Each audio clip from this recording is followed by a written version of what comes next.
G'day guys, Ben and Simon here at Pumped on Property and welcome back to the Pumped on Property show. I'm not going to lie, man, I feel like this is the best episode that we've ever done together, or at least I had the most fun recording it. Too right, it was such a fun episode to record and a little bit longer than the average, but there is so many nuggets of gold in there. We really dive into the question of why we invest in real estate and what it's actually done for both of us over the years as well. And, Ben shares a lot of personal stories. I share some of my personal stories as well. And we really get into why we both love property investing. Yeah, I'm just super grateful, bro, to be able to have these conversations with you. I really, really did enjoy this one. I think it's packed with gold nuggets, with history, with some of the lessons that we've learned, some of the hard times that we've been through, as well as some of the incredible stories. But most importantly, just almost being grateful and reflecting back on, why property has been so great for so many years around the world and in Australia, but more how it's changed our lives from the time we started until now as well. But super excited for you to come along on the journey with this one, guys, whether you're at the gym, driving, listening to it, having a beer, having a bit of a laugh or going for a walk. We think you'll get a lot of value out of this one. Let's roll it. Awesome, bro. Welcome back to another episode of the Pumped on Property show. I'm keen. Let's get it going. I'm keen. So what's been happening this week for you, man? It's been a really nice week, actually, just doing some renovations at home. So we got baby coming in 3 months now or 4 months now, which is super exciting. And we've just been getting the rest of the internals of the house finished off. So we'll definitely get a little bit of a vid and show you some of the changes. Put a proper laundry in finally. We started setting up the nursery as well. We put in a little bit of a study nook in one of the spare bedrooms, and it just looks so nice and feels more like a home and more complete. And I got more storage space now as well. So it's been really cool, just finishing off those last little touches in the house. You'll have to come around and check it out next week. Yeah, I can't wait. What have you done, just for people that haven't been following this for a while? Because you bought that house for a steal in sort of COVID, and you've done a whole bunch of work to it since. What have you done since you moved in? Because it was it needed some work when you got there. Oh yeah, that's an understatement for sure. We bought it as a renovator. It was all we could afford at the time, and we wanted the location, and we were happy to buy something that needed a bit of work done to it. To get into that better location, closer to the beach, bigger block of land, quiet street, nice suburb. So that was important. The house, not so much, but in hindsight, great bones. It just needed a bit of a lipstick facelift. Still brick and tile, exactly. Yep. So we've landscaped a part of the yard out the back. We've replaced the kitchen. We've replaced the bathrooms. We've upgraded the master suite. We put a deck off the master bedroom now. Fully painted internally, put in a laundry and done all of the work that we've just done now. So yeah, we picked it up for probably $560 at the beginning of COVID. Gosh, I can't believe it, looking back. Yeah, and as is, in the current market, it probably would be around that $850, $900 range. So it has done really well, but we've sunk about $200K into it now. Yep. So spent a whole heap of money on it. So we're into it for $760, close to $800,000. And it's, worth a hell of a lot more money now, but it wasn't necessarily about that too much. That's a bonus, I guess, but it wasn't why we bought it. We bought it for our home, for our family. And yeah, we've really created a beautiful home now, which is super exciting. What's interesting is when you first got it, you thought it would be a stepping stone property, but now that you've been there for a while and turned it into a home, it's we really vibe here.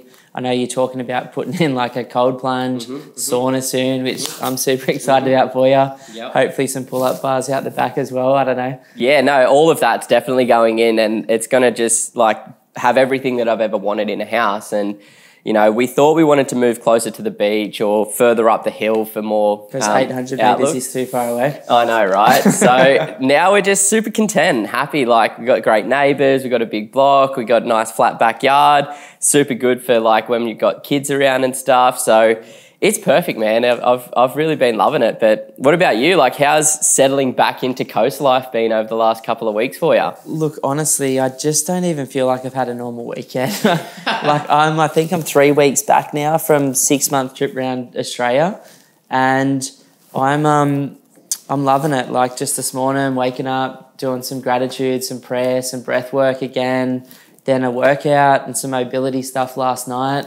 Like, it's so sick to not be the weird dude at a caravan park on the dirt on my yoga mat doing mobility shit, and like the kids giving me crap and people walking past and just going like, what's up? Because everyone on the road, I saw 2 other people in 6 months train, and everyone on the road just hitting the piss. Like, really, it's just boozers. They're watching the time on their watch until it ticks over to what, 10 a.m, And the longer they're on the road, man, the older they are, the more that like time. It's like somewhere, you know what I mean? 5 o'clock somewhere, right? Yeah, it's like oh, that's 12 o'clock. nice. And like just having your own space, right? And having all of your stuff and not having just like the basic little bits and pieces that you try and keep in the caravan, but just having your full setup to do everything that you want to do must be nice. It's been so good, but I'm not going to lie, like this was the first week because you sort of just have been chilling out, surfing, training this week, and I was like, because you did so much for me, 6 months to 1 week, it's probably not a sweet trade.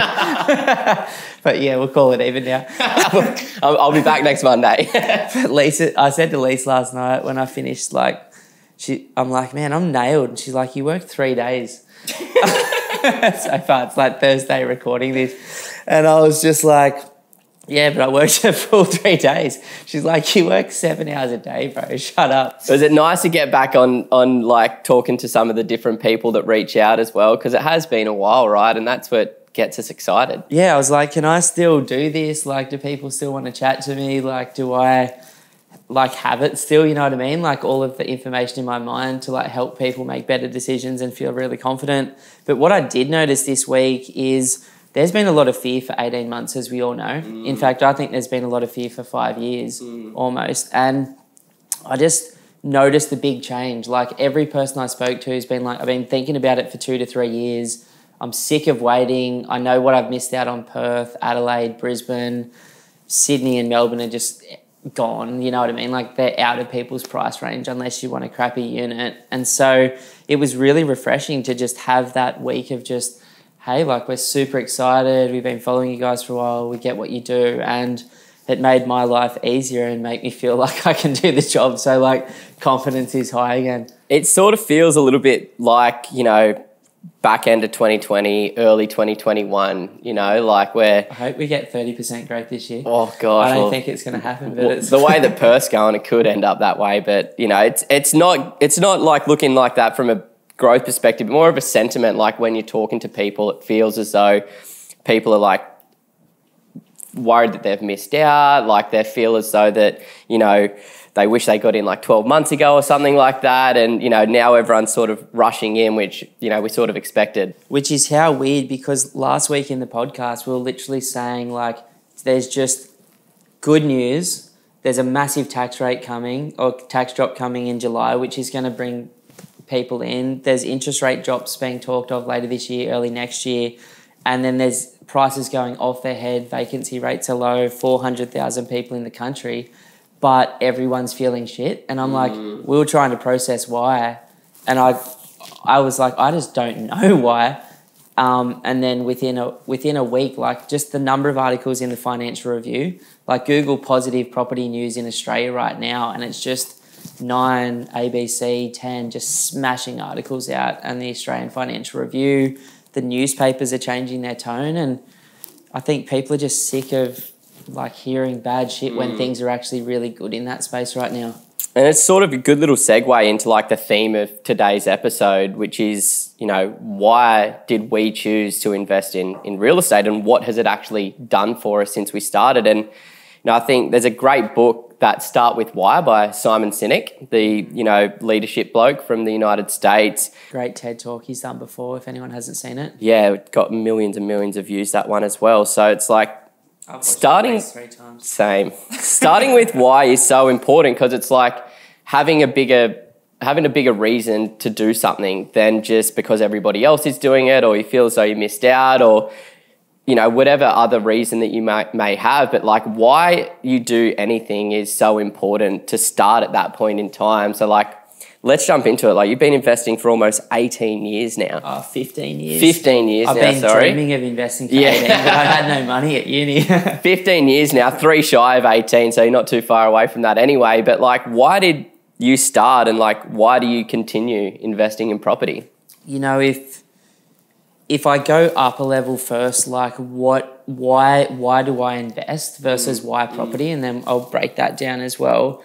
Why I started investing is honestly because I heard mum and dad talk about investing a lot of times in the car coming back from holidays from like Mollymook or Newcastle and going, there's this property on the beach for 90K. And then 10 years later, they're like, the property's worth 500K. And then 10 years later down the line now, the property's worth $1 million. And that, for some weird reason, like I was listening to those convos driving home while we were playing Britney Spears and like dancing our heads off to it. Yeah, you were vomiting. Dodging my vomit. I used to get car sick when I was like under the age of 10. And the amount of hats of yours I ruined, I don't even know, eh? Some of those hats were shocking anyway. I look back at the old photos. The good old late 90s. I had this B-52s hat that my neighbour was always just ripping me on, and I thought it was so sick. But yeah, like I remember, like that was a distinct memory for me growing up, going, I don't get why you wouldn't, because as a kid you don't have any knowledge about finance, so you don't have any fear about it. And then it got to a point later on where at uni I was working, I did like work with a whole bunch of non-for-profits. I also did some work with the state government, the local government, Parsons Brickenhoff. Like I did some stuff and I saw corporate life, state government life, local government life, charity life. And I had this realization when I was working at Oxfam that like people, this was at 21, 22, like I love these people, like they're my people, they care, but they were burnt out, they weren't fit because they were giving so much to other people, they had nothing left for themselves. A lot of them had busted up relationships, or because they were giving so much, they weren't seeing their families, and all of them were broke and every day complaining about money because it was a service role. And at that time, they were making like a project, like the leader of Queensland was making like 70K a year. Yeah, wow. And I was like, distinctly at that point, I was like, I want to do this. And now you and I are like getting back to that point where we're giving a lot away to charity and stuff. And it's money at the moment, but it'll be time later.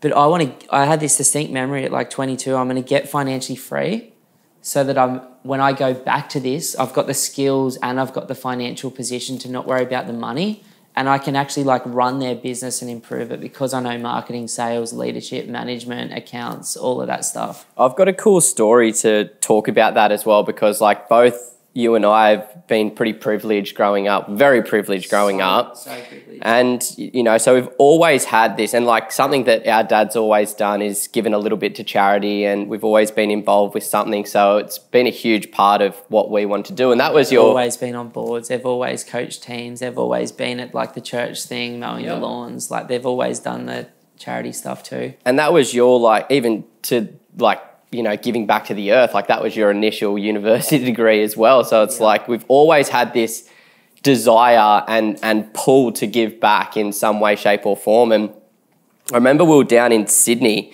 I might not have even been with you. I might have been with your mates. And we caught up with Jack Delosa, the director or the CEO of the Entourage, which is a business coaching business. They're amazing. Check them out. And you know, we sat down and I was talking to him, and at the time you and I were talking, it's like, I want to start like a charity. I want to start doing something bigger than myself to support other people, less fortunate people. I wasn't there, but I remember you telling me this story.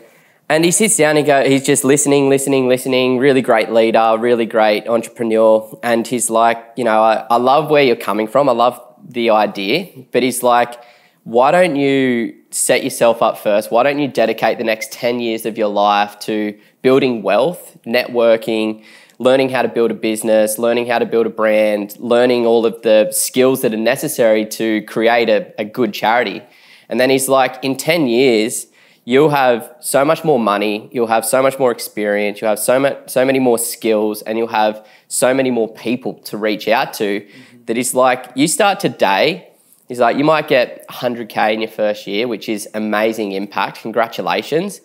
And then he's like, then you might get 120, 150. But he's like, in 10 years, if you start, he's like, you probably get $1 million in that first year 100%. Because you're starting from a completely different level. And it just flipped my mindset. I'm like, you know, because I had this guilt and I'm like, I should be doing it now, But he's like, you're actually doing yourself and the world a disservice by starting now. You should actually delay that for 10 years until you're better at life, basically, and then you get into it, and you'll make up for that 10 years straight away. It's really good advice. Like, I remember watching Warren Buffett's doco on YouTube for free. It's the HBO doco, like, and they did Entourage, Boardwalk Empire, like so many of like great shows. So HBO went to Buffett and they're like, you know, we want you to do this, and he kind of did it. And there's this one part in it where he was like, my wife for like the last 50 years has been like, we need to give to charity. And he was like, we will give to charity. We'll give everything to charity. It's all on loan, basically. But he's like, if you allow me to compound the money for the next 50 years, instead of giving 100K now, we'll give billions of dollars in the future. And she couldn't understand it, but he could. And then you see him, like there's a point in it, or in another doc I saw with Bill Gates, and he literally is giving away half of his net worth. And I can't remember the amount of money, but it was phenomenal. And I'll never forget, like, Bill's looking him in the eye, Warren shaking his head, and he's giving the check, and you can see Warren's holding it, and then he finally releases his check because it was hard for him.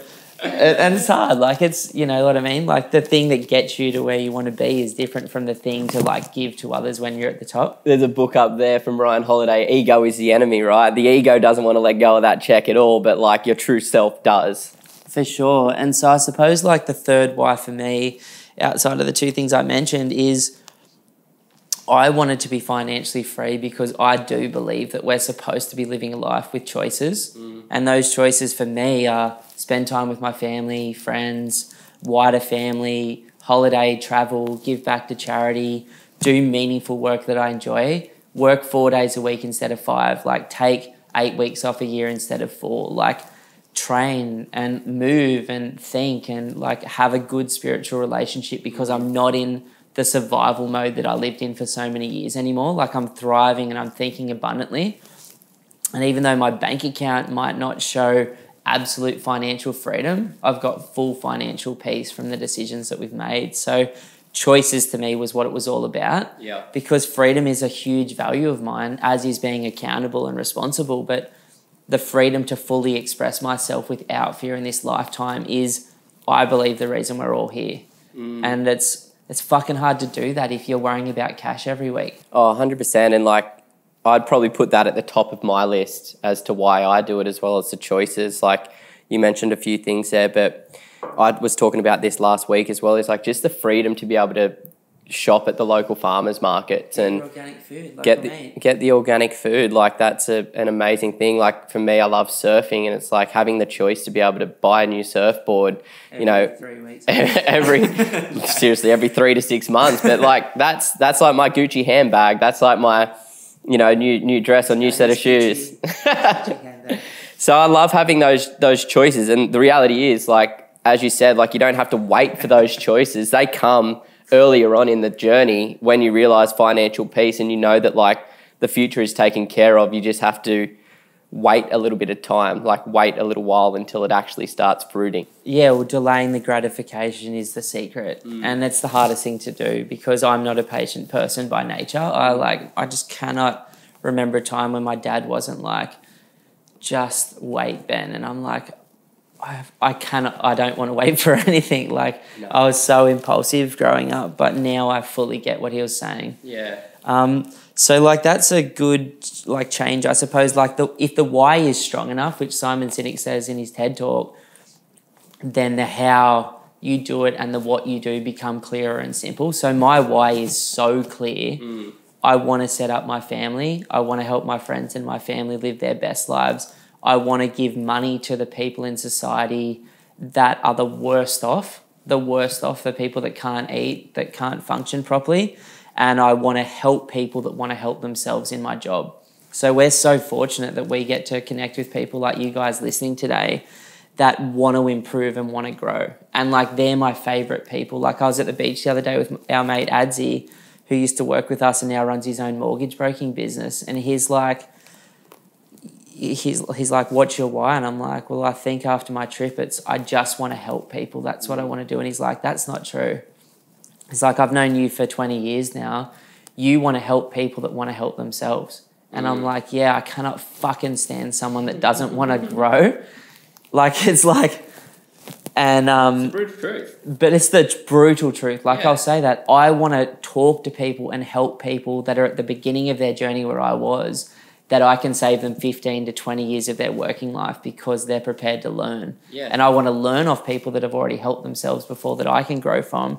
And then I want to also help the worst in society around the world, the most underprivileged with money, because there's people that have skills that can help those people better than I can. And what they really need is resources and money to do what they can do. It's really just helping people that have already got their why. Like, that's it, you know, like, you know, you're helping people that have already done that deep work, that have already had a look inside and gone, okay, like, what is going to make me happy, and why is that going to make me happy, and why is this worth sacrificing so much to try and make happen? Where the opposite to that person, they're so driven by the external world, not by their own internal world. And, you know, that means that, like, everything that's going on has an impact on the decisions that they make, where if you've got a really strong why, then what's happening outside, the noise, the media, whatever you want to call it, it doesn't matter, because, like, you've got a deeper purpose, a deeper reason for taking action, for doing those things that you want to be doing. And, you know, like, I've been this person and I've been that person for way longer. Like, I was scared for longer than I have been feeling this way. Like, I had no why. I had no purpose except setting myself up. Like, I really empathize and feel like I get where people are at that are suffering. Like, there's a lot of people that are doing it tough, but tough doesn't mean financially. Like, I struggled with mental health issues for, like, most of my life because of, like, fear. And it's just, I don't believe that's how we're supposed to live anymore. Like, I believe that we're here to express ourselves. And, like, there's this incredible Jim Rohn thing that keeps popping up on, like, our Instagram at the moment, and it's like, why not you? You know, that little talk that he does? Like, why not learn the skill? Yeah. Why not get your body healthy? Why not be a great father? Like, why not start that investment portfolio? Why not go further in your job? Why not find something you're passionate about? And it's like, I have my passion back, and I missed that for so long. And so many people do feel like that. You go flat. And I think the reason that people don't is what Simon Pressfield talks about in The Art of War, which is resistance. Is like, so many people just let the resistance take over, and they don't knock, cut for their whole entire life. And it's like, that just stacks up and compounds in the opposite direction, where it's like, you don't have any faith that it's going to work out. You don't believe that you're worthy. You don't believe that you deserve it. And, like, that noise is louder than, like, the opposite, which both you and I have learned, but been able to build. And now that's compounding in the right direction, which is like, we have our why, we have our reasons, we have our motivating factors that allow us to keep doing it. Because, you know, there is still tough days every single week, even tough moments every single day. That resistance pops up every morning. I don't want to wake up right now. Like, I don't want to do my yoga. I don't want to do my journaling. Like, more often than not, I don't want to work out today. I don't want to go for a surf today. Like, there's always the resistance and somebody telling me not to. But I like the Joe Rogan approach. It's just like, shut up, you little bitch, and just do it. It's kind of like Tony Robbins and Joe Rogan. They both talk about, like, just shut up, little voice in the back of my mind. I don't need to listen to you. Just move into action. Yeah, or like Thich Nhat Hanh's version of that. Like, thank you. Thank you, voice. I love you and appreciate you, but not today. Yeah. And, you know, something you said to me actually about 3 years ago, 2.5 years ago, completely changed my life and the way I make decisions. Because I'm, like every other human being that's not enlightened, like, always struggling with that inner voice. And my inner voice is like you're really light. Yeah. And I'm light, but I also have, like, a dark side of, like, for sure. I could like listen to that. I could listen to that voice and be like, why not just, like, have a 3-day bender and like, why not blow all of your cash on a deposit on an America trip with my mate? Yeah, exactly. Which, like, you actually did. You'll love it. And then it's like, you'll fucking regret it for 6 months after. But yeah, like those sorts of things. And so it's like you said this thing to me recently. It's like, and Tony Robbins, because he has the cold plunge every day of the year at his house, and you said if he knows he's going to jump in, then don't even let that noise come up. So I started doing that 2.5, 3 years ago. Like 365 days a year I jump in my pool. Sometimes like now it's 20, other times it's 25, and sometimes it gets down to like 13, 14, which in the middle of winter at 6 a.m. when it's like cold is cold, like when outside's 8 degrees. And I'm like, I've made the decision to go. I'm not even thinking about it. And some days I know where I'm at mentally based on whether or not you like how much friction there is in my body to want to do it, but there's never friction in my mind. It's like I'm doing it. And that was the same this morning. Like I'm tired because I've been like training more, a lot more. and working more. And I'm like, I'm training today. Like I don't care. So I chuck on something that's motivational to me, that's a bit spiritual, and then I chuck on some tunes. Taylor Swift this morning. Like I watched the Eras tour, and I was How can you not get G'd up from her? She's a vibe. I was just like, okay, I'm listening to this shit. And I just... That's why she's so popular, because she attracts the males as well, you know. Everyone loves Taylor Swift's first album. Everyone. I watched the 3 Hour Eras tour with the girls the other night. I'm like, this is the most talented person I've ever seen in my life deliver what she did. I'm like, she deserves everything. And the $700 a ticket she was charging for. Oh, yeah, that's crazy, but good on her. Hey, I'm so proud of Taylor Swift. She's awesome. So why property then? Like if we start, everyone listening to this, you start with why, then why property for us? Like why did we choose this as opposed to Bitcoin, crypto, gold, silver? Business. Yeah, it's a good question. Now for me, like I came into this at a different stage of life. Like, you know, like there was another major reason why. It's like, oh, well, my big brother does it, and, you know, like he's doing pretty well for himself. So like, why not follow in those footsteps? And, you know, obviously with more experience and learning about it myself, you know, I've been able to build my own way off the back of that. But the cool thing is, like when I started it, you guided me down the right path with particular books to read, particular things to follow on a regular basis. And you actually read them. Yeah. You're the only person that's read them, by the way. I read them and I'm like, okay, so like everything is tied to real estate in this world that we live in. Like everything is tied to real estate in some way. You'll get in trouble. Seriously, we might get black marked for that. But just understanding that everything at the end of the day is tied to real estate, it's like, well, that is the game. You need to get involved in real estate as soon as possible, because that's what everybody wants. That's what big governments want. That's what big business wants. That's what private investors want. That's what mums and dads want. It's literally what everybody wants, is to have a nice home to live in, or have a nice business to operate, like a nice space to operate their business out of. It's like, that's what everybody wants. And a lot of people aren't fortunate enough to be able to buy it themselves, so they have to rent or lease. And then there's a lot of people that are fortunate. So just having that realization that like, okay, everything is tied to real estate. So I have to, because if I don't, I'm going to get left behind, and it's going to be so much harder to catch back up if I get left behind. So just reading the books, and it's like, you know, time in the market is better than timing the market. So the sooner you can buy your first investment property, the better.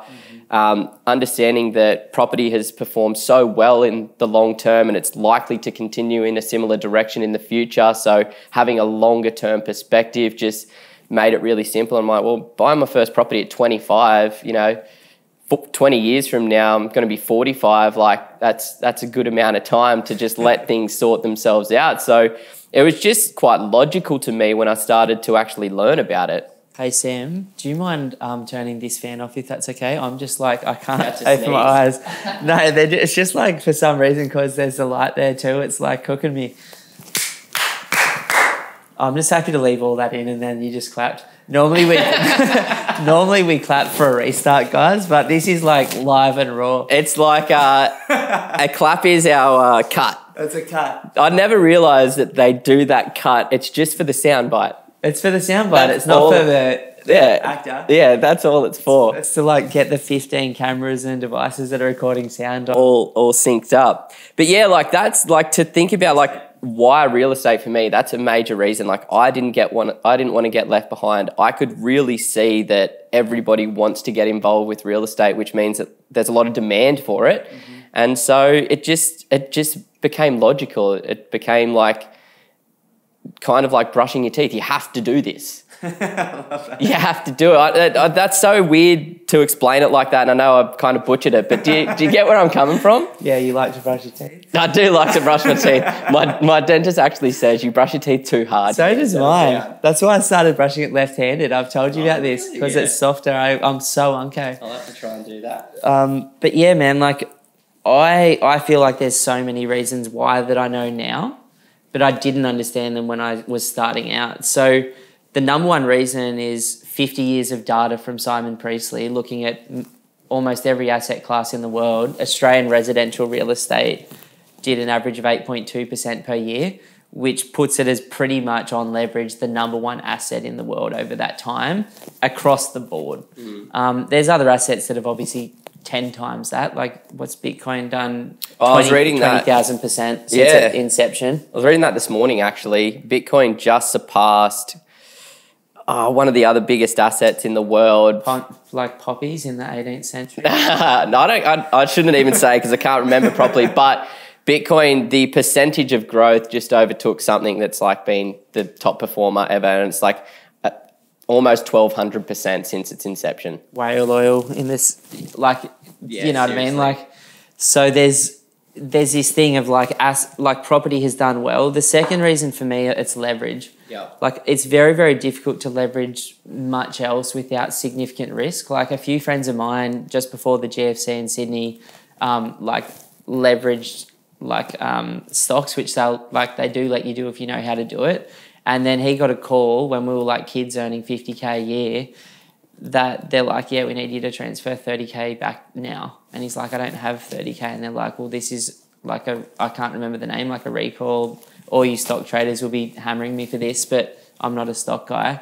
But whatever, like the margin call or whatever, where they're like, hey, your stocks have dropped and we need money to pay the debt. Money like right now. And he's like, well, I don't have it. Yeah, and they're like, well, we're going to own your stocks until you give it back in the next 2 weeks. And he had to borrow money from his dad. So that is why I go property, like leverage. I can put $20 down and get 100. I can put 200K down and get $1 million. Yeah. That's insane. So let's just like, when I look at that for a second logically, like let's say you've got $1 million worth of stocks, right? Actually, let's say you've got 100K worth of stocks and you get a 7% return that year, you've made 7K. If you use that 100K to go borrow $500,000 and you get 7% on 500K, 7, 14, 21, 28, 35,000 bucks is where we're sitting at in terms of the return. So when I look at it like that, there's more risk with taking leverage, but leverage is gold. Leverage into compound growth is literal gold. Like it's phenomenal. Yeah, because then if you get 7% the next year on the $534,000, then you know it's going to continue compounding. Where another 7% on top of the 107, it's just not working for you as well. Yeah, but like obviously stock traders will probably comment on this, be like, you boys are idiots, like stock market's so much better. Yeah. But I like like another why is like the tangible nature. You know, I can see it, I can touch it, I can feel it. I feel as though I've got more control over that. Yeah. Whereas with stocks, like doing my university degree, commerce, you do a lot of ethics subjects like corporate social responsibility, all of this sort of stuff. And you just realize, and you're looking at all these businesses like Enron back in the day and you know, all of the dodgy people that have done dodgy things. You look at like what Bernie Madoff has done in the past and so many of these like really bad people. And it's like, I don't like that a company's being run by an individual or maybe a board or something like that. But still, it's like, I have no idea who they are. I have no idea the way that they think. I have no idea like what values they operate with. Where for me, it's like, that's my property. I own that property and that's me and the bank. Obviously, the bank owns it. I'm just loaning it from them until I can pay it off. But I like that more tangible nature of it and the control aspect because I guess I'm a bit of a control freak. Yeah, like I am as well. And And I do, like I'm putting significant chunks of capital into stocks now personally. And me too. And so I'm just learning that, but all I'm doing there is like Vanguard. That's not advice for anyone. That's just what I read from Tony Robbins' Money Master the Game, and the Ray Dalio books. Yeah. But you know, for me, another one outside of that is the tangible nature, but also who I'm investing with and against. So if 70% of Australian property is owned by mums and dads that want to live there, like all of them want their properties to be worth more in the future because they've seen their mums and dads and grandmas and grandpas and stuff do well from property. But they're investing because of the school, because of the access to work, because of the lifestyle, because of like it's good for their kids. And so there's less volatility and liquidity in the property market. And so a couple of years ago when property prices, you know, went down by 10 to 15% around Australia, that would have caused like headlines, and it did. But it would have caused a lot more pain in the stock market than it does in the property market because people can like pull out. Yeah, and you're competing against 100% investors, and you're competing against these hedge funds that have got like the most amazing algorithms and the smartest traders on the planet, helping them get a better ROI. And like, you know, because it's so much more liquid, they sell off so much quicker, so the drops are so much bigger. Yeah, like we like worked with a kid that you signed up a couple of weeks ago. He's 24, earning 800K per year as a trader. I'm like, dude, what's your background? And he's like, I'm a mathematician. Yeah. Like, he's a genius. He's an absolute genius. And it's like, we work with kids like that every single year. Like a couple of years ago, like the guy that went from 0 to like 25 mil in 2 years. And it's like, these are people that you're trying to compete against who are like, and then it's like you add the software and then you add like their mentors who are 30 years older that have had 40 years of nothing but maths, and they would be winning Nobel Peace Prizes and stuff like that if they weren't in the stock world, you know, like they're that clever. It attracts so many people, and understandably, right, there's big money in it. You understand that like that's going to attract the best of the best because the best of the best want to get paid the most. The other why in property is 98% of investors don't go as deep as we do and you guys following us do. So that means that I can look at Australian history, I can look at capital cities, I can look at long-term cycles, I can look at timing, I can compare one suburb versus another, one street, one property versus another, and find value that other people don't see. Like right now in Brisbane, for example, I know that Brisbane, based on Phil Anderson's research, does 125% from one GFC to the next. And there's suburbs in Brisbane that have done 150% since the GFC. There's other suburbs that we're buying at the moment, a handful of them, that have done 50 to 60% over the same time, which statistically says to me that there could be, based on history, upside of 30 to 70%. But you won't find that if you don't know where to look for it, and you won't find that without relationships. And so those things are like advantages that you can have as an individual investor in Australia over other people that don't have the knowledge and skills. Yeah, and for me, like I like doing projects as well. You know, like I bought the renovator and I'm renovating it, and it's been really fun to turn it. That's what I'm going to call it, the renovator. Yeah. And I've turned it into something that I perceive as beautiful and homely and awesome and nice. It is gorgeous. And then like I've got the joints down in Brisbane as well that have got a lot of value add potential, whether it was renovation, knockdown, rebuild. I've got a couple that have got duplex potential. So it's like I can embark on these projects that keep me active, that keep me busy. And, you know, I know from doing that there's money to be made on the other side in doing that project as well, in adding that value to the portfolio, because, you know, you're turning something that's undesirable into something that's desirable. Do you want to switch a few properties in our portfolios? Because that sounds really good. Just a couple of duplex You've done the projects. A couple of knockdown rebuilds. You've done the projects. Yeah, I have. Not as well. Yeah, thanks for making the mistakes first, and then I was trying to figure it out. I just slipstream behind you, and then the shake and bake, and then I just come straight around the shake so and good. bake. I might watch that actually again. Talladega Nights, classic film. But yeah, like I suppose, like for me, there's a strong why personally, and then there's a strong why based on history, based on my own experiences. But how has property changed your life? Like, how has it changed yours and Tay life's? How's it going to change your bub that's 3 months away type's life? Like, what's it doing for you now and in the future? Well, I think the first thing is I'm making money without working. Yeah. So from capital growth at the moment, so like right now, like, you know, buying the properties, like sort of in the mid-cycle slowdown at the beginning of Brisbane's real estate cycle, you know, they've all gone up quite a lot, like around 50% since I bought them, most of them, some a bit more. So it's like that's money that I wouldn't have earned had I not invested in real estate. Yeah. Now it's not liquid. I can't like, you know, pull that out straight away and use it immediately, but I can release equity and then use that as well. But when I sell the properties in the future or whatever I choose to do with them, you know, that's money that I didn't have to work for. But my real goal is to actually hold, you know, 2 or 3 investment properties completely debt free. So I actually hold the title deed and then I actually own the property instead of the bank.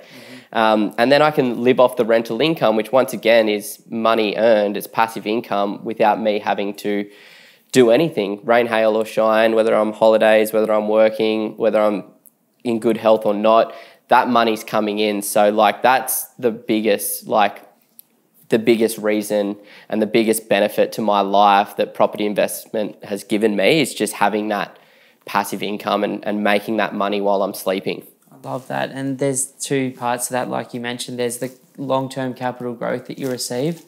Property is volatile year to year, but over a 15 to 20 year period, it's extremely stable based on Australian history. But then, you know, some people just want to buy a property to sell down in the future at retirement age or to get financially free earlier. I fully get that. Obviously, there's tax implications to that strategy that you talk about with your accountant. And then there's the, you know, having a small number of high quality properties on top of your own home that just produce this passive income of rent for life. Yeah. And there's some beautiful tax benefits that the Australian government luckily gives us all at the moment with the depreciation and with the negative gearing. And there's things that you can do to add value like granny flats and renovations and subdivisions and townhouses and knocking down and rebuilding, or just then there's the bread and butter stuff that I like to buy now, which is just tenant ready, set and forget, done. Yeah. Because I've had enough experience of that stuff as well, like that you're going through at the moment. I'm feeling it. Yeah, I'm feeling it. You know, it seems like a good idea, and then obviously 1 or 2 things goes wrong, and you're like, okay, cool. Buying low maintenance properties is actually a much easier way about doing it. Creating it. But like that would be, I'd say, the first thing. Obviously, off the back of that, there's choices. So, you know, I don't have to work for as long as the average person. Like I won't have to work until I'm 75 unless I want to.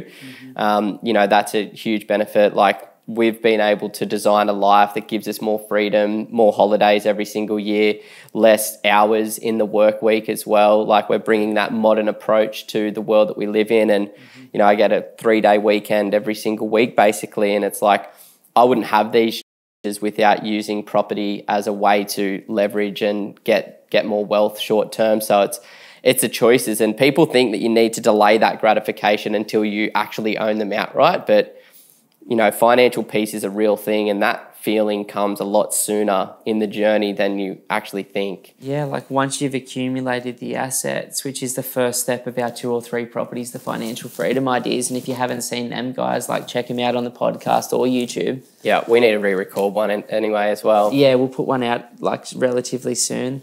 But you know, I can't remember what I was going to say. That's all right. Like, what about you? Like, you've been doing it for a lot longer. You've realised a lot more capital gains. Like, you know, what has property done for you and your family?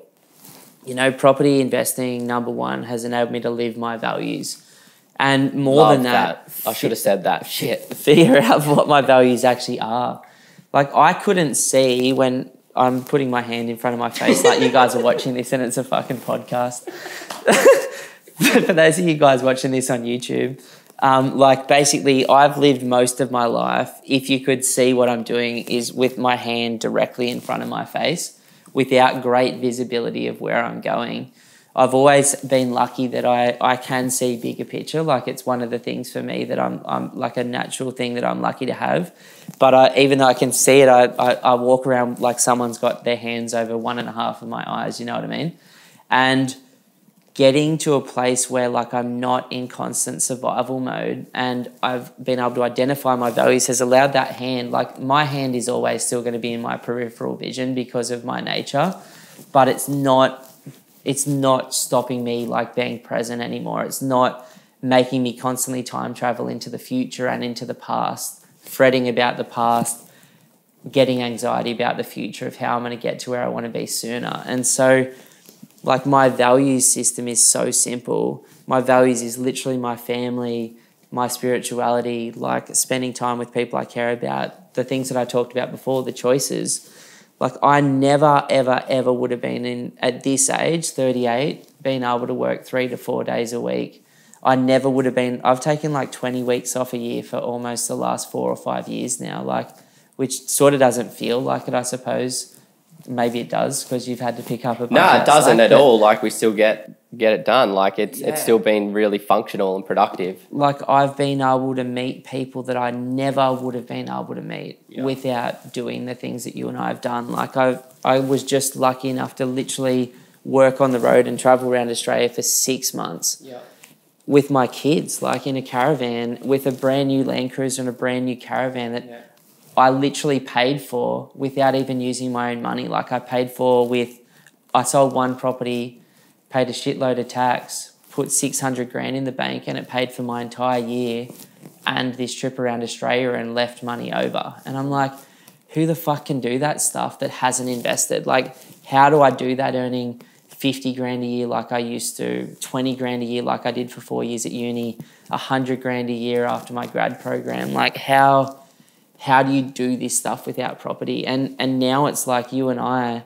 have been able to give $95,000 to charity now in the last 18 months. Years. Like I lived off that in 4 years, and now it's like we give that to Sunshine Coast Care and Charity Water. It's like how blessed and how looked after are we? And then these constant supply of incredible people that come into our business that are kind, that want to improve their lives, that get what we do, that we get to work with, like, 15 to 20 people a week reaching out for 9 years straight and us choosing a couple of them a week that we really vibe with, that we want to work with. Like, who gets to do this stuff? Sometimes it feels like it's a joke. Yeah. And literally pinch yourself moments most weeks. 100%. And now it's at the point where it's like I've had so long, I'm 15 years in, which our strategy is always 15 years. Like I've done it. I've got over 6 figures a year now, even with these shit interest rates, of passive income for life. Like it is no longer a come to work because I have to. It is I want to be here. Yeah. And that's just, it's a game changer. And there's a lot of practical things that we've learned as well. Like, you've said multiple times that like investing or even life in general is like 80% mindset and 20% skill set. So it's like 98% now is Conor McGregor's thing, and I'm on it's it. True. 98% mindset. It really is. But like the practical application, that skill set that you need, like, learning how to run a profit and loss on your property portfolio, like actually tracking your income and expenses, talking with your accountant and using the ATO and the system that we have to your advantage and getting those benefits that the government provides us, like, learning how to like build a granny flat, learning how to build a house, learning how to renovate, learning how to onboard a tenant, learning how to advertise a property, like all of these practical applications, learning how to identify a good quality market, a good quality suburb, a good quality property, and like these practical applications that we've learned from investing in property is a great byproduct of the work that we've done and the choices that we've made as well. It's like they're really valuable lessons to learn in life and for yourself, so that you don't have to rely on other people to do that for you. Big time. And just the stage that you and I have both been in for the last few years is like, now that we've both got financial peace, like I'm not interested in driving crazy stuff. I'm not interested in changing my house up. I'm not interested in having holiday homes. I'm not interested in flying first class around the world. I don't give a shit about nice stuff except surfboards and like a $100 watch. I'll tell you what though, this shed that I'm putting in my backyard, it is so massive that I'm like, I might even turn a quarter of it into like a shaping bay, and we can actually maybe start making our own surfboards. That would be off the hook. Yeah. Yeah, like I suppose like what this has given us and how it's changed our lives is straight back to where we started, which is just choices. The choice to express yourself and your values doing what you want. And I didn't have these choices at the start or this mindset. I was absolutely obsessed with like the hustle. If you looked at like my Facebook from that time, I'm embarrassed about it. It was all like, this is what I'm going to do. Like, this is like, it's all about the grind. It's all about like working your ass off. It was all motivational stuff because I needed to like stoke a fire in me to get going. Yeah, I think everyone needs to do that, by the way. You know, you got to start there. You can't start with a fire. No one's going to give you the silver spoon and feed you. You know, for me, it was, I'm pissed off enough about my current situation that I'm going to do something about it. And, you know, for me, that worked. For other people that are more, you know, in flow, it's more like, hey, I just really want to like get set up in the next 15 years and give myself choices. Like I spoke to a guy yesterday, his dad runs a $75 million business, 170 employees. He works with him, earns 280 grand a year base and whatever in bonuses and dividends. And he's like, in gold, he's in crypto, he's in stocks, he owns a great property just up the road here. He's moved up from Sydney. He's like, I love the long-term real estate cycle stuff with Phil and Akil. He's like, I know that like you guys are like mates with them and close with them. And he's like, I can do this, but I just want your help, because he's like, I want like a university education in property investing without having to spend 10 years figuring it out like you did. Yeah.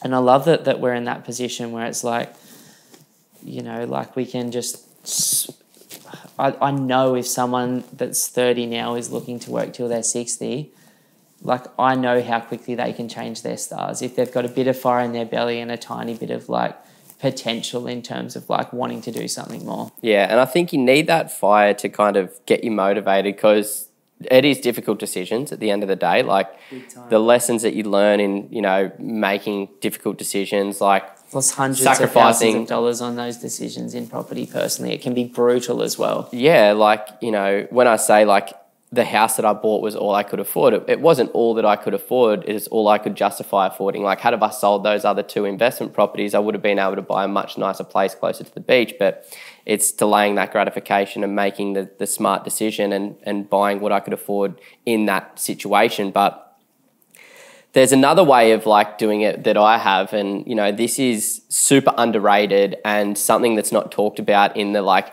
motivational space or the personal development space. And it's like learning from seeing as opposed to learning from doing. So like a lot of people need that burning fire, need that like real deep-seated wire to kind of get things going. But, you know, if you can be a little bit more like me or a little bit like other people that just can observe and watch what other successful people have done and how they've created that reality versus the opposite, and then implementing that into your own life and making those decisions without having to go through the mud, without having to go through those trials. And obviously there's tribulations on the other side, but there is a lot of trials. And it's like, you know, having these podcasts, watching the YouTube videos, reading the books, like it's all there now. It's right there at your fingertips, and it's a choice, you know, for most people that are listening to this right now as to where you want to go. Like I was talking to a guy recently and he's like, oh, I really want to become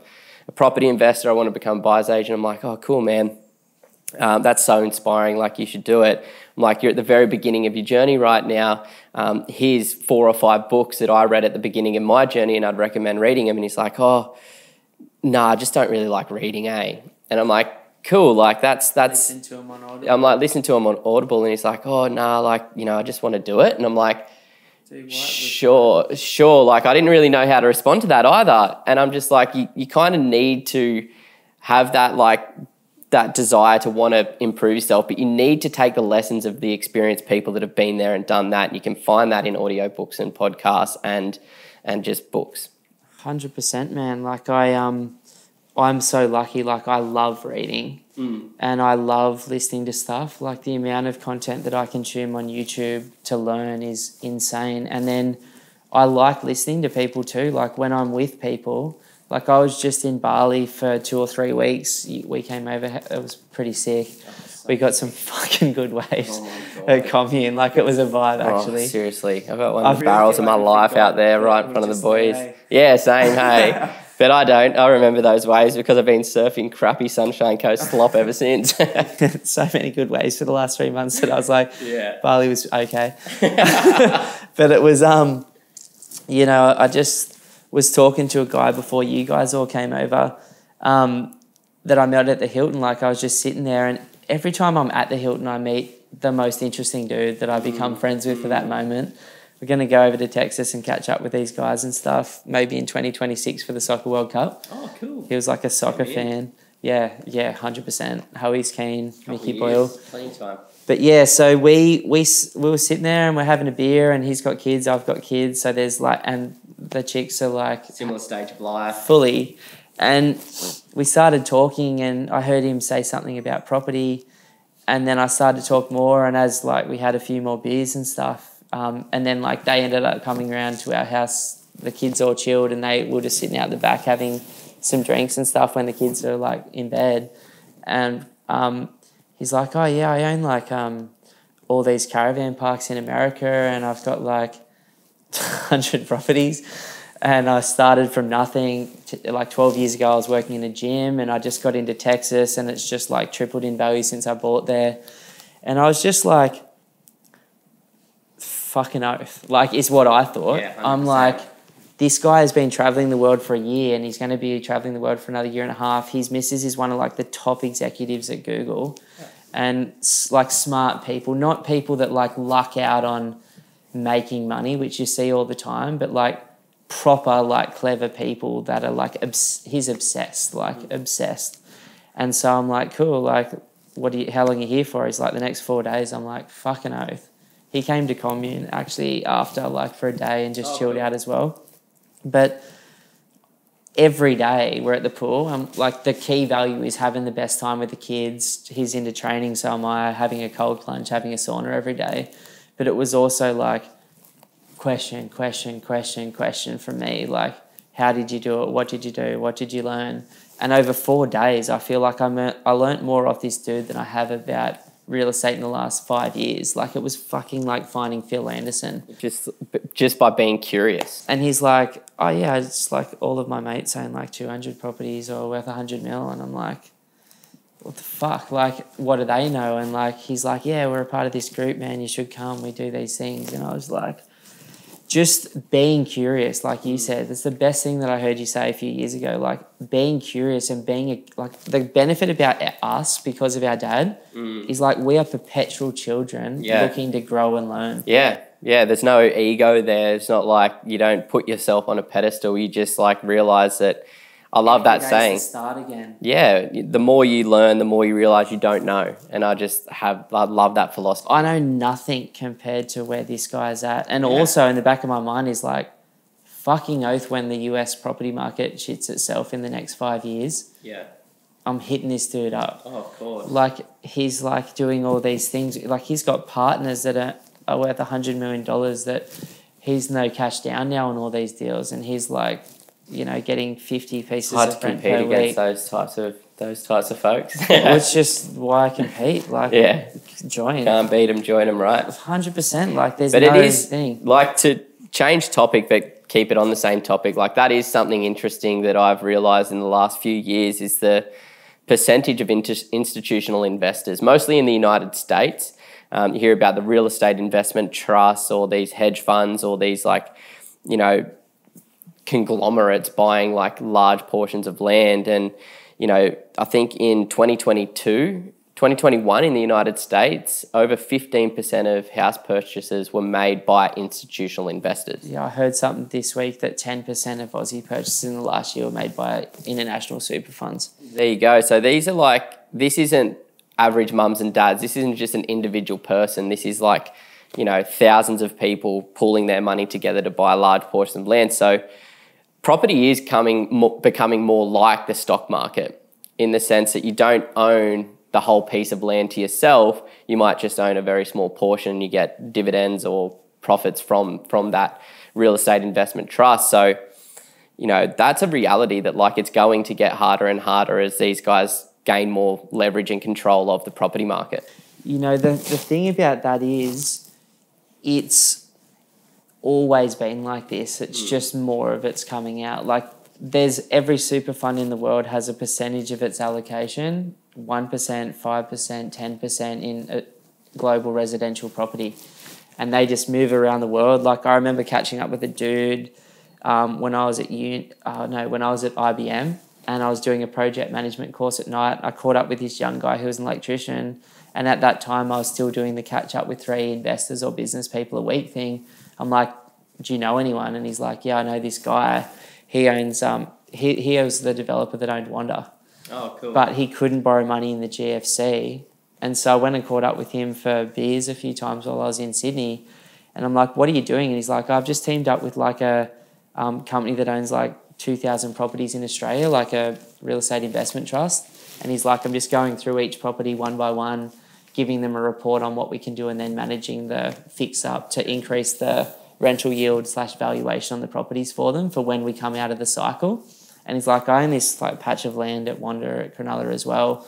I just can't get the money for it right now. So I thought I'd do something for the next 3 years while I wait.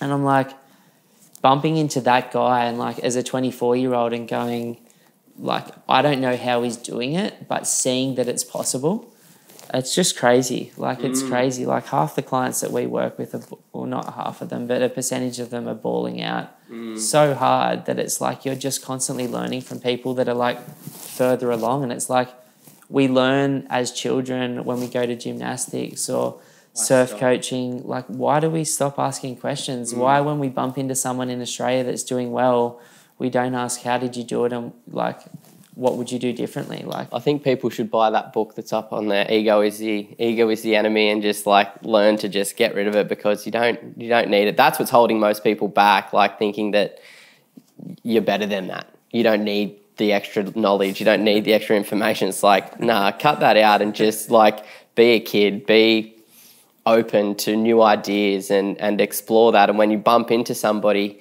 you know, everyone that gets that successful, like the majority of people that get that successful, they do have an abundant mindset, and they're like, because I'm set up, I want everybody else to be set up as well, because then you get more people to hang with. So like they're pretty willing to give that information away so freely if you ask the right questions and if you're vulnerable and if you're honest and kind. And yeah, exactly. So it's so important. But like to sort of look at, you know, the next thing, like property for us, like the gold nugget of the week, you know, it's been such a top performer. And hang on, I just want to like give that a bit more hype, and at some point Sam's going to have some like Sam's going to find an edit that's like bah, bah, bah, or something like that like drops in every time we do the gold nugget. But the gold nugget of the week. So like CoreLogic looked at 30 years worth of data. Such a cool article. So if you type into Google CoreLogic plus 30 years of Australian property prices, you'll get to pull up this article and look at it. And the most fascinating thing from 1992, the year I was born, the year of the monkey, up until 2022, property prices, house prices in capital cities, so Brisbane, Sydney, Melbourne, Adelaide, Perth, Canberra, Darwin, Hobart, all went up by 453% on average throughout those capital cities for the houses. And it's just like... that's 30 years, 400+%. Yeah, so well over 100% per decade. And that was just houses. So houses on land in those good quality locations with lots of people living there. And, you know... I wonder all the boomers are so rich, man. Exactly. That's exactly what I was about to say. You took the words out of my mouth. Like, that's so huge. And it's like, we're not saying that that's what the next 30 years could look like, but it's what the last 30 years have looked like. And history does have a funny, uncanny way of repeating itself. You know, so many people that I talk to at the moment are like, families that we're working with or young people that get the future are like, I just don't know how it's going to work like this. And I'm like, there's 2 incomes now. There's only ever been really 1 household income in the past. But people underestimate, like let's say you know, people's parents are ultimately going to die in the future, mum and dad are going to pass away. let's say mum passes away with 300K in super. This isn't our family, just someone's, and dad passes away with... Our parents aren't ever going to pass away. Like, we're just... They'll live forever. They're like zombies slash vampires. No, I'm just playing. I shouldn't, like, with that, but go. But, like, you know, things are going to happen. And, like, let's say that the average person's parent passes them on 200 to 500K of super and one property worth $1 million. Like, we're underestimating the monster flow of cash that's going to come in from all of the skilled immigrants in the next 20 years, all of the international investors that want Australia as a safe haven, particularly as like China's getting tighter and tighter and tighter. There's going to be people fucking bailing out of there with money. Like, They already are. Yeah, I mean, all of the international investors have pulled out of the stock market already. There's so many moving into America at the moment as well, like ridiculous amounts. People want freedom and safety in their government, and I fully get that. But then all this money is going to wash back through the system. And so it's like, I've seen it when our grandma passed away. She had one home on the northern beaches of Sydney, which was a knockdown. I can't remember what she sold it for, but it was 2.2. What? Yeah. Holy shit. Yeah. And is she? It was 2,000 square meters on... It's like a subdivision site or something. Yeah, it was like a massive development site, not just a subdivision. Like, I think it had 8.5 meters and it could have got turned into like 10 townhouses or something. So it's huge. So that happened, and then like that set, there was 4 kids. Every single one of them either went and bought a house or an investment property with that, or paid off their own place. And it was like one good decision that my grandpa made. Now, I've got a book. Yeah, I do. Up there, it's called... it was written in the 1970s after the crash, and it's called The Way Ahead. Okay. What's it actually called? The Way Ahead to Property Wealth. Okay. And there was a note in there when I got that from Omar's house, Grandma's house, that said from our Opa, like our grandpa, that was like, I've just bought a house. It's going to take me 40 years to pay it off based on my current annual salary. And I think he bought it for like $6,000. So like, it's just exciting that like there's so many things like that they can do. First home grants start coming back in. Interest rates go down a bit. The 30-year loan is going to become a 50-year loan in our generation. The 3% servicing buffer gets adjusted. You know, the tax rate's coming down for people under 190K by between 2 and 7% in July. We let 250 to 350,000 people into the country every year. 100%. Like, all of these things are going to continue to stimulate things, and you know, I'm excited. I'm really excited. What's some positive news that's been coming out of the media this week? I've been kind of off it this week in particular, just like taking a little bit of break from all of the content that I usually consume, but I know you're like balls deep into it right now. Look, honestly, guys, I wish I could say that this wasn't how I did it today, but Simon and I, for the podcast, literally Googled positive news plus Australian real estate plus this week into Google. So this is how... This is fresh. This is where it's coming from. Like, we get stuff all week as well, but I just wanted to see what they're saying.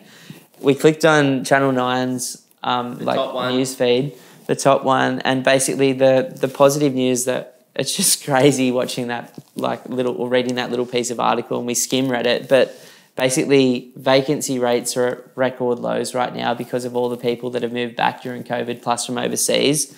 And rents are at basically all-time highs. I don't think we've seen a year in Australian history recorded that has had rents jump this quickly. And like Perth's rents have jumped over 20%, Brisbane's have jumped almost 20%, Adelaide's are almost the same. I think the only capital city in Australia that hasn't gone up in rents in the last year was Canberra.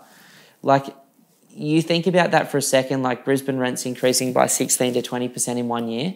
If you're on $1,000 a week, you're on, like, I literally just increased my rents on 2 properties by $150 in 1 day. Yeah, it's insane. Like, it's so, that's $7,500 a year of passive income for life for my family from here on out because of 1 year. Yeah.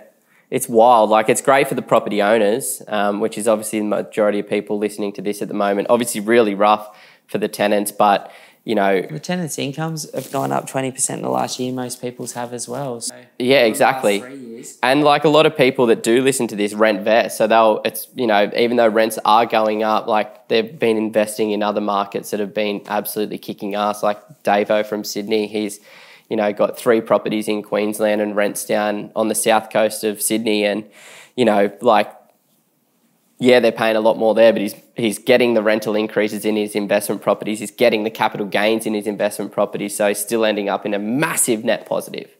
You know, like I've learned something through this inflation cycle, and there's an incredible video by me. Like, toot your own horn a little bit there, bro. There is an there's 2 videos that I'm most proud of that no one's watched. But one of them's like 50 years of inflation versus house prices versus like interest rates. And I looked at that just for my own knowledge, and I recorded as I was learning it. I like showed people like 10-year chunks, and it was based on Simon Priestley's data. But inflation has shown me that when hyperinflation is coming, like you need to be an investor, because more than any other time, the land takes the gain in terms of rents going up and prices going up. Property seems to be an incredible hedge against it, and gold's done really well too. And obviously Bitcoin, if it's a store of value, looks like it's gone off its head as well. But I don't know anything about those 2 other things. Not yet, at least. But yeah, I love real estate, and I'm going to be doing this for the rest of my life. Like, I've really learned to love it, and you know, I can't wait to continue doing projects and start to do some cool things with you and Crystal as well, and you know, whoever gets involved with it, and just, you know, keep implementing the lessons that we learn and try and avoid making mistakes and have fun, and you know, inevitably diversify as well. Get more stocks, get more gold, get more whatever other assets we choose to, and start to learn a little bit more about those things. But you know, I'm pumped on property. Yeah, I'm really pumped on property. When I first started that name as a blog, when I was like working for someone else, and I was like, okay, I've bought like I think I'd bought 5 properties by then, and I was feeling really lonely. And I'm like, I want to keep learning about this stuff. So if I write 3 articles a week where I have to learn what I'm writing about more, then that will be cool for me. And it pumped on property was like how I was feeling. I'm like, I can't talk to my friends or family or colleagues about this anymore, because they're not into it like I'm into it. And then I got really embarrassed by that name for like when we became a business, for about the first 5 or 6 years, because I'm like, it just sounds like a kid. And now I'm like, I am so pumped on property. Yeah. I'm so proud of it again. Yeah, I like the gimmick nature of it as well. Like, it's a beautiful thing, and you know, it's a bit of, you know, it's just who we are. It's what we are. Like, I'm genuinely pumped on life and property and my family and training. And it's a word that comes up in our personal lives a lot of the time. So, you know, pumped, stoked. Let's go. I've loved this podcast, man. It's been really cool catching up today. I can't wait to eat the cookie that my daughter cranked us. I can't believe Sam hasn't grabbed it. It won't be warm anymore, but that's okay. Let's get into it. Cheers, bro. See ya. Woo. That's a wrap. That's a wrap. That's cool, bro. Yeah. Oh, sweaty. So sweaty.